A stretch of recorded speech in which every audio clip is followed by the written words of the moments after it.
large these treads are here. I think they're like a meter long. Tank for tank on level ground, Tiger and the Panther were much more powerful. Why, yes, this is my vehicle.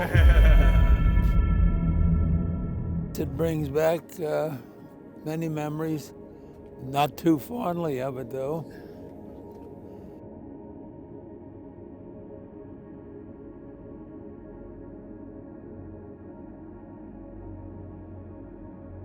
These were the tanks that we met. This is a German Tiger tank. It weighs approximately 50 tons. They had a very thick skin of armor, 3.5 and 4 inches of solid metal. Of course, you could hit them there and disable them. So what do you think this damage is from?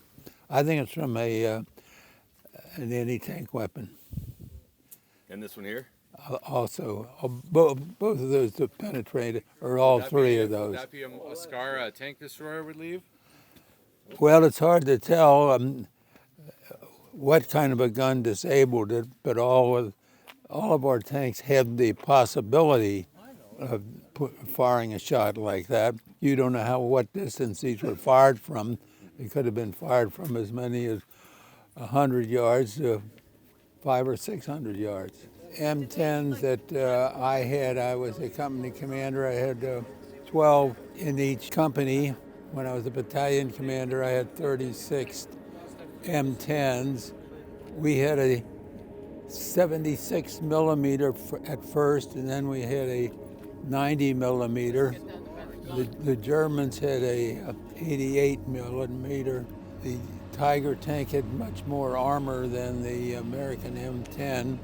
The only advantage the American M10 had was it was faster because it had less armor on it.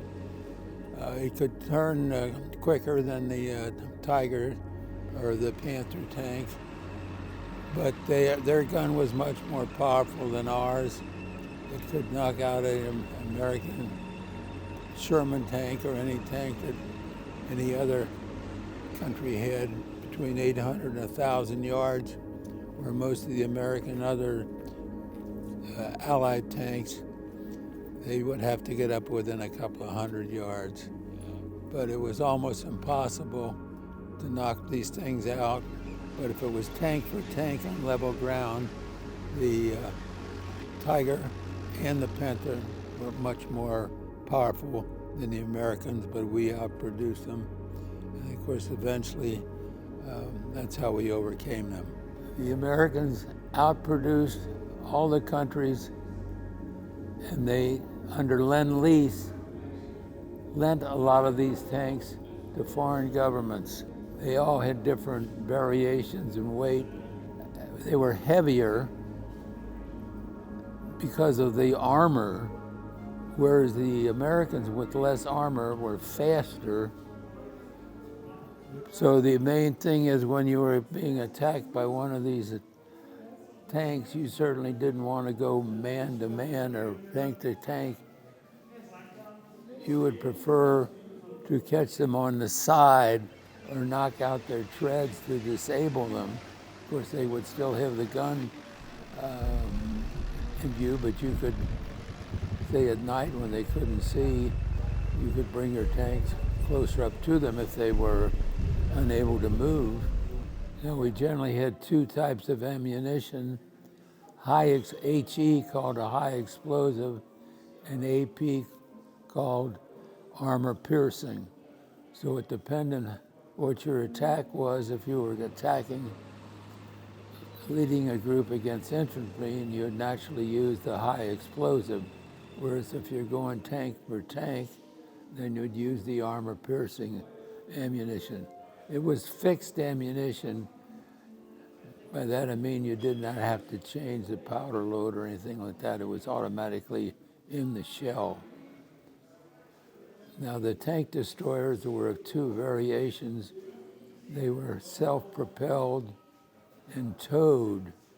Most of them started out as towed, which was similar to artillery, but General Marshall thought that we needed a more powerful gun, and therefore he created the tank destroyers. Why, yes, this is my vehicle. It's been in the garage lately. The M10 tank destroyers had an open turret, which meant that would be fine. I could stand up and I could see in advance what the area would be. But the discount is that if an enemy was abroad and he had a hand grenade, he could toss it in the turret and disable the occupants of the turret. But the big thing is if you could disable it by knocking out the tracks, you'd be in a much better position.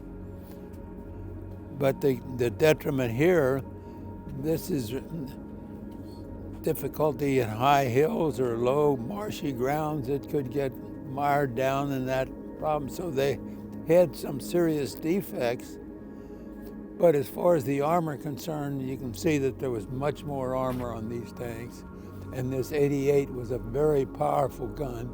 Look how large these treads are here. I think they're like a meter long. Well, you see, they had wider treads and they had more flotation, which meant that they could go places we couldn't go.